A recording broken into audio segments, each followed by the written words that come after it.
ఇంతకుముందు ఒక మాట అంటే ఒక మాట మీద నిలబడే నాయకత్వం ఉండేది. ఒక మేనిఫెస్టో అంటే ఒక మేనిఫెస్టోలో చెప్పింది అది ఒక భగవద్గీతగా భావించి, ఒక బైబిల్గా భావించి, ఒక ఖురాన్గా భావించి చెప్పిన ప్రతి మాట కూడా ప్రజలకు మనం మాటిచ్చాం, ఖచ్చితంగా చేయాల్సిన ధర్మం మన మీద ఉంది అని చెప్పి భావించే ఒక నాయకత్వం ఉండేది. ఒక మాట, ఒక పాలకుడు నోట్లో నుంచి ఒక మాట వస్తే ఆ మాట ఖచ్చితంగా నిలబెట్టుకోవాలని తపన తాపత్రయం పాలనలో కనిపించేది.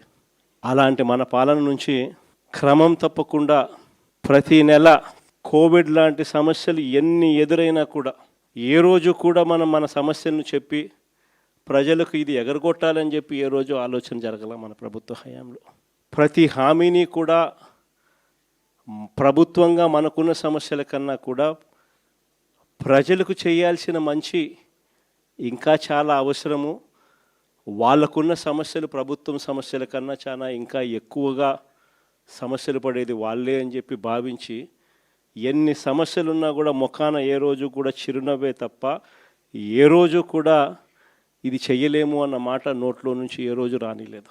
చిక్కటి చిరునవ్వుతోనే ఎన్ని సమస్యలున్నా కూడా ప్రజలకు చెప్పిన ప్రతి మాట కూడా చేయగలిగాము అని చెప్పి కూడా ఈరోజు కూడా సగర్వంగా తలెత్తుకుని చెప్పుకునే ప్రభుత్వం మనది.